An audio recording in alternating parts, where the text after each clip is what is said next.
Hey traders, welcome to Charts and Coffee. Oh, I just spilled my coffee. Releasing the Kraken today. I got my Kraken mug rocking today. So, coffee everywhere.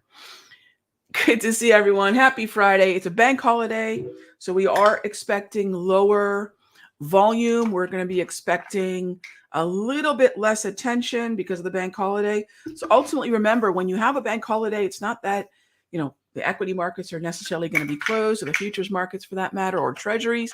But just remember, we're going to see a little bit less volume. And that makes life a little trickier. So I do want to remind us that, if there's a day that we're going to be a little bit more conservative, today may not be a bad day. Or if there's going to be a day where we might expect a little less follow through, today might not be a bad day to expect that either. All right. So a couple things to kick it off before we get to the questions. So as always, feel free to type those in. And right here we go.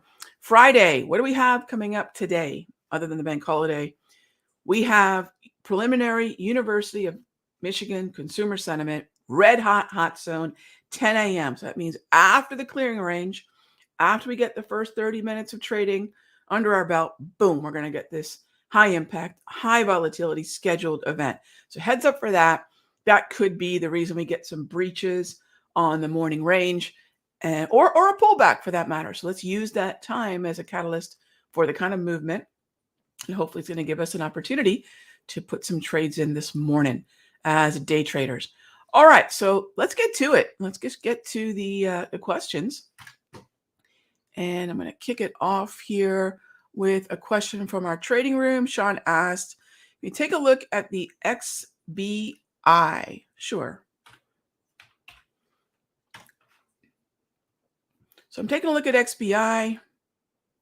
There's two things, Sean. Anytime I'm looking at an ETF, there's two things that I'm going to do. And probably the most important of it, before I even get to what the indicators are doing, even before I get to, what the setup may be, whenever we have something like XBI, we're going to ask ourselves, all right, what is in that S&P Biotech ETF? And then once we determine what's in it, what are we actually charting? And is it a high concentration weighted ETF? This one is not, right? So you've got Gilead, Biogen, Amgen, all the typical names, Moderna. You've got, what else is in there? AbbVie. But remember that they're all 1.5% or less in terms of weighting. So you don't really have a broad reason why one or two stocks might move the ETF. Ultimately, the ETF is in a compressed state. And if I'm looking for a breakout, so let's say you're using an MACD or the squeeze, as you mentioned, or what have you, we still need a confirmation that A, breakout is the type of trading we can do. I agree. I would look for a breakout. And B is, what is the catalyst in terms of price? Two things you can do here, and I would combine them both. I would use the Darvis that I supplied it. So if you're in the options room, futures room, the day trading room, I believe as well, and of course, my Sector Secrets Mastery, you've got a layout where I've shared my free tools already put on a chart, and Darvis 2.0 would be something I would lay on that chart. And then I would wait for a breakthrough, higher through the mean of the V-score to confirm that move. All right. And that's what I would look at for a volume breakout. Now, if you can also get through previous resistance, that's the Darvis. If you can find that there's more attention while that's happening, that's your V-score. So combine volume and price, and you should be good to go. All right. Next up, Christian says, happy Friday. Indeed. One day trading with one option contract. Now, I'll tell you, Christian, I usually don't recommend one of anything, but I understand, a lot of times that might be all we can put in, but I usually try to recommend two. And your question is exactly why I do. So great question, by the way. What is my exit goal for taking profit and stop? If you got one contract, first target, end of story. And I think that's a tough thing for a lot of traders to say, well, what if it keeps going? One contract, first target. And the reason for that is, if we're trading one contract, I'm going to presume a few things. We're either new to trading, we are in a smaller account, or new to that particular strategy. All of those reasons would map to take profits while you can, not when you have to. Build the account, build your confidence, build your understanding of the strategy. And then eventually one contract will organically turn into two. And as you get better and better at it, you're just going to say, oh, I can trade 2 contracts now, and I can trade 3. And it's that process by which I recommend most traders grow their position size. So it's first target, and that's it. Nope, not percentage gain or anything like that. First target is where I would scale out. So that's the way I look at that, Christian. Thanks for the question.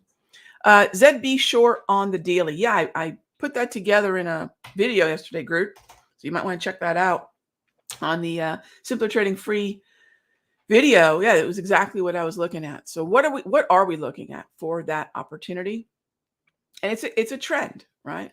ZB is in a downtrend, and I am looking for exhaustion here. Is it a 1, 2, 3? It may be, but when we're trading 1, 2, 3, since you know the pattern group, you also know we can't trade the entry. We can look for the pattern, but we actually can't enter until that structure is neutral, right? So we're showing some early signs, but this is not set yet. So yes, the pattern is there, but the underlying structure that would validate the pattern is not yet.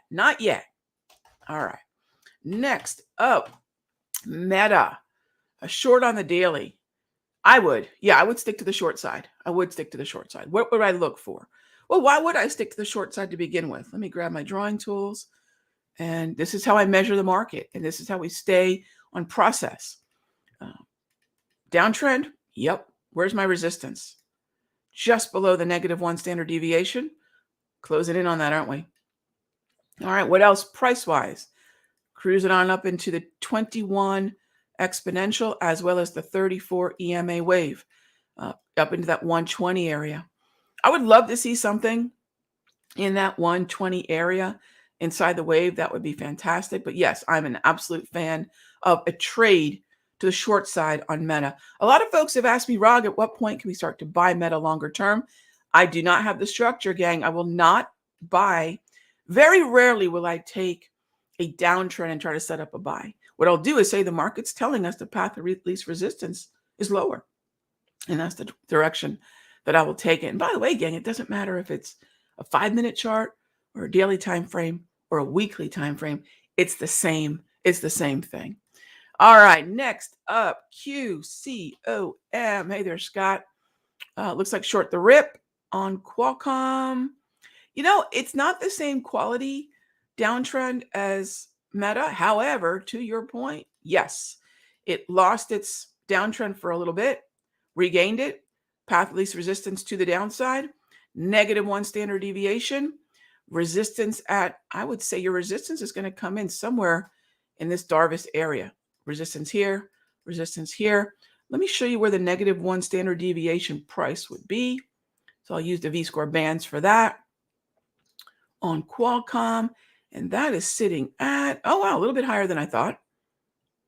That's going to be sitting at 123. 123, Scott. All right, PayPal. So again, one of the things that, and I love the questions that are coming up. One of the things that we find most retail traders and investors do, they like to short new lows. They like to buy surges in momentum. They like to buy new highs, which if we're in a downtrend or uptrend respectively is fine. Not my preferred way to trade a trend, but your probability of follow through when you short a new low or you buy, you get long a new high is far, far better in those respective trends. But what about chop, which is what we're in? In chop, we need to ask ourselves, if we're stuck in a range, why would I believe trading higher through resistance is going to generate follow through, or trading down through support is going to generate more follow through? A lot of you know that's where the squeezes happen. So we get short squeezes as price breaks support. We get long squeezes. And yes, there's such a thing as a long squeeze. We get long squeezes as price breaks resistance because we're stuck in a range and the market just wants to just come right back into the range. So I love the questions. As we're moving higher in markets that are predominantly in downtrends or bearish, movement higher takes us closer to the ceiling. The ceiling gets us closer to the short, or long puts, however it is that you do it, or if you're selling calls, whatever it is. So PayPal. So as we've moved from Meta to Qualcomm to PayPal, notice that the trend has very gradually turned into not as good a trend, but I would say that the closer we get to 101.90, I would be willing to play the short side of PayPal. But I would short it. I wouldn't call this a great or high enough rip quite yet. Yeah, be careful on this one. Yeah, be a little careful on this one.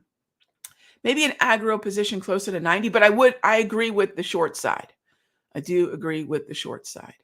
All right, next up. And oh yes, good reminder. Gang, on Monday, we're going to day trade together.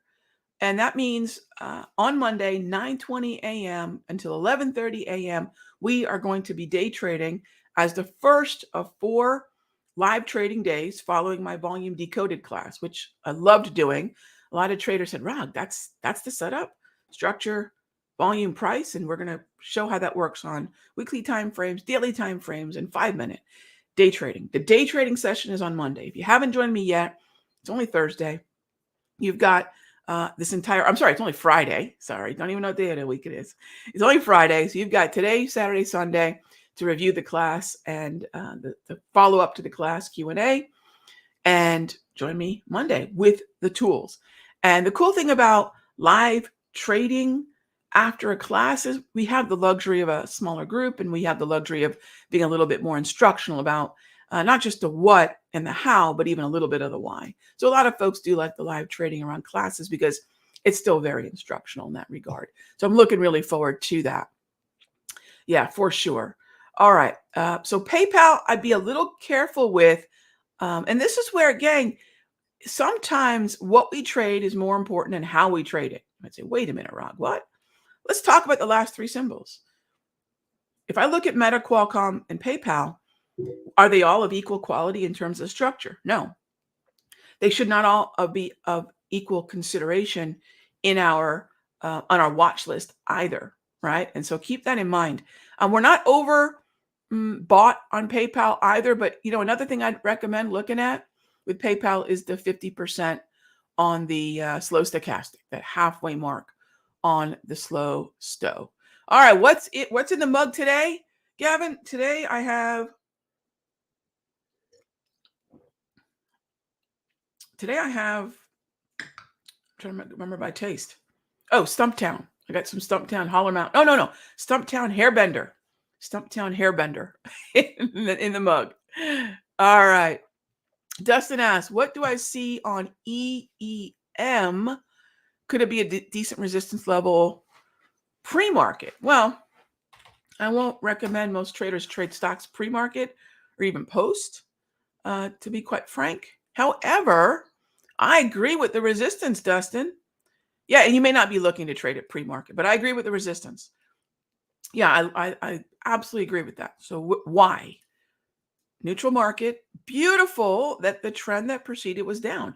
So I have more bearish expectation, right? Because they're still going to carry with it some of the preceding trend. By the way, look at the slow stochastic in the red. Please do not use oscillators like the slow stochastic in a trend. Terrible idea. It's perfect for choppy markets, not for trending markets. Now we're choppy, so I can say, all right, slow stow, what do you got to say? Slow stow says, I'm sitting at the high. I'm sitting at the 80. Cool. Now what? Do I have any resistance on my volume? I sure do. Take a look at the -1 standard deviation. Hit, closing on in it right now. So I've got structure, I've got price indicators, I've got volume, and now I've just got to wait for price to give me a reason. Maybe use a pattern, maybe use the Darvis, whatever it is. But yeah, it's shaping up for a nice short on EEM. Agreed. And where we're sitting right now has pulled the indicators that I would want to see to levels that tell me that, yeah, this is where we want to start looking for the price patterns to get us into that long put or short EEM. All right. Do I scale into my trades? I absolutely do. I scale in and I scale out. And I'm a huge advocate of showing traders that there are different levels from which we can enter. Not just that, but different choices at each one of those triggers. Perhaps at a more aggressive level, it's an option or a micro or fewer contracts. At a more moderate level, it's a little bit more contracts. At the conservative level, we have more what we can consider, because all of those are incrementally closer to, from aggro to moderate to conservative, closer to the stop loss. And the closer I am to the stop loss, my risk, my distance from entry to stop is narrower. And when that chasm narrows, that's less risk being measured by a simple formula of what's the distance to stop times the number of contracts. So yes, I'm a huge advocate of that. All right, can we see that? Can we take a look at the SPY? Sure. Now we'll do that via the ES first. Namita, we'll do that through the ES first. And this is increasingly looking overbought. Increasingly not quite there, but it is increasingly looking overbought. And I would like to start thinking about shorts. But if you all caught the free video from last night, let me show you all this. I know I referred to it a couple of times. Head on over to the Simpler Trading YouTube channel, right? And then if you go to videos or to scroll down that main page, you'll see short setups on my radar right here. Okay. And a lot of these, this particular video walks through what it is. Is it the S&P that I like? Actually, to me, it's QQQ. And then in QQQ, what do I like even more? So we have a top-down breakdown of index, sector, stock, which is the way we want to process the way in which the market moves, which is the broader averages, the heavily weighted sectors, and the heavily weighted stocks. So thank you for the question. All right, question from our trading room. What do I think about buying TLT calls? 007, check that video out. If you didn't catch what I mentioned earlier in the show, no, my friend, not interested in calls and TLT. I'm actually interested in potentially getting short. Not yet, but I'm on the short side in terms of opinion. And why would I be? Well, gang, we have a downtrend, right? I'm not going to pick a bottom. How many traders have been absolutely just crushed by trying to pick a bottom, right? In the downtrend. So as long as we're still red over red, right? I've got it for now. For now, who knows what we'll be talking about midweek, but for now, I've got to look at the short side. All right. Can we take a look at Tesla? Absolutely. Tesla, heavily weighted within the NASDAQ, heavily weighted within the XLY Consumer Discretion ETF, and in a downtrend, which is half the reason why XLY is in a downtrend. The other half is Amazon. Short the rip all the way. Short the rip all the way. -1 standard deviation would be ideal. Let me show you what that looks like. -1, we get up to about 230 and a half. 230 and a half. That's going to be the -1 standard deviation. We will very likely still be in the red trend. If we're not, we'll look at the slow stochastic and the V-score resistance, and it's still going to be long puts, get short on that kind of rally in Tesla. Gang, the equity markets are in a better mood overall because the CPI ticked down, and that's moved the expectation for where the ultimate, that terminal rate or that peak rate is going to be from the Federal Reserve. But we still have rate hikes coming. And that means we still have to calibrate to a 5 to 5.25 target rate probability where we peak. So we still have the hikes. We still have inflation. It just ticked down. All that means is the Federal Reserve does not need to be as hawkish, right? They still need to be hawkish. They still need to hike, but they won't necessarily have to take rates to say 5.25 or 5.5, which is something that the market discounted rather abruptly, violently even, during that last FOMC meeting, because Powell saw, looking at Fed fund futures and the target rate probability, saw that we as a public were thinking, oh, maybe we'll only be 4.75, maybe 5%. And Powell said, I need to course correct these folks because I need to be at 5%, maybe 5.25. I can't have them, the public, thinking that we're going to stop hiking at 4.5, 4.75, maybe 5, at least 5, if not slightly above that. And you'll notice every time the target rate probabilities fall below 5%, Fed members bring us back. So keep that in mind.